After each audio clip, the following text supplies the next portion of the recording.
അതാ ആ കാണുന്ന മനോഹരമായ കെട്ടിൻ്റെ ഉള്ളിലാണ് മൊറോക്കോയുടെ രാഷ്ട്രപിതാവ് മുഹമ്മദ് അഞ്ചാമനും 2 പുത്രന്മാരും അന്ത്യവിശ്രമം കൊള്ളുന്നത്. ഇവിടെ കയറുന്നിടത്ത് തോക്കേന്തിയ കാവൽ ഭടൻ, പുറത്ത് 4 ഭാഗത്തും ഇതുപോലെ കാവൽ നിൽക്കുന്നത് നമുക്ക് കാണാം.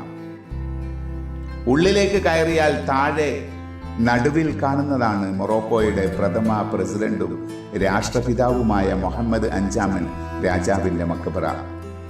അതാ ആ 2 സൈഡിലുമായി കാണുന്നത് അദ്ദേഹത്തിൻ്റെ 2 പുത്രന്മാരുടെ മക്ബറയാണ്. അദ്ദേഹത്തിന് ശേഷം ഭരണത്തിൽ വന്ന മകൻ ഹസൻ രാജാവിൻ്റെയും മറ്റൊരു പുത്രൻ അബ്ദുള്ള രാജകുമാരൻ്റെയും. ഇതിൻ്റെ നിർമ്മാണത്തിൻ്റെ ഭംഗി കണ്ടില്ലേ? രാഷ്ട്രപിതാവിന് അന്ത്യവിശ്രമം കൊള്ളാൻ ഉണ്ടാക്കിയ പ്രൗഢമായ നിർമ്മിതി.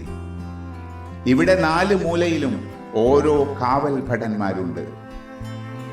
ഈ ചുമരിലെ ടൈൽ വർക്ക് കണ്ടില്ലേ? എന്തൊരു മനോഹരം! മൊറോക്കൻ കരകൗശല വിദഗ്ധരുടെ ചാതുര്യവും അറിവും പ്രകടമാവുന്ന കാഴ്ച. ഈ കെട്ടിടത്തിന് രൂപകൽപ്പന ചെയ്തത് വിയറ്റ്നാമീസ് ആർക്കിടെക്ചർ കോങ് വോ ഡോൺ ആണ്. രാജ്യത്തിൻ്റെ സ്വാതന്ത്ര്യത്തിന് വേണ്ടി ശബ്ദമുയർത്തിയ മുഹമ്മദ് അഞ്ചാമൻ രാജാവ് ഫ്രഞ്ച് കൊളോണിയൽ ഭരണത്തിനെതിരെ ശക്തമായ ശബ്ദമായിരുന്നു. 1956 രാജ്യം സ്വാതന്ത്ര്യം നേടിയപ്പോൾ പ്രഥമ പ്രസിഡന്റും രാഷ്ട്രപിതാവുമായി. 1961 അദ്ദേഹം മരണപ്പെട്ടപ്പോൾ അദ്ദേഹത്തിൻ്റെ ഭൗതിക ശരീരം മറ്റൊരിടത്ത് അടക്കം ചെയ്തു. പിന്നീട് ഭരണത്തിൽ വന്ന മകൻ ഹസൻ രാജാവ് ഉടനെ തന്നെ പിതാവിന് വേണ്ടി ഈ റോയൽ കെട്ടിടത്തിന് പണി ആരംഭിച്ചു. 1971 നിർമ്മാണം പൂർത്തിയായപ്പോൾ ഭൗതിക ശരീരം ഇങ്ങോട്ട് മാറ്റി. 1983 മകൻ അബ്ദുള്ള രാജകുമാരൻ മരണപ്പെട്ടപ്പോൾ അദ്ദേഹത്തെ ഇവിടെ അടക്കം ചെയ്തു. അതുപോലെ 1999 മകൻ ഹസൻ രാജാവ് മരണപ്പെട്ടപ്പോൾ അദ്ദേഹത്തെയും ഇവിടെ അടക്കം ചെയ്തു.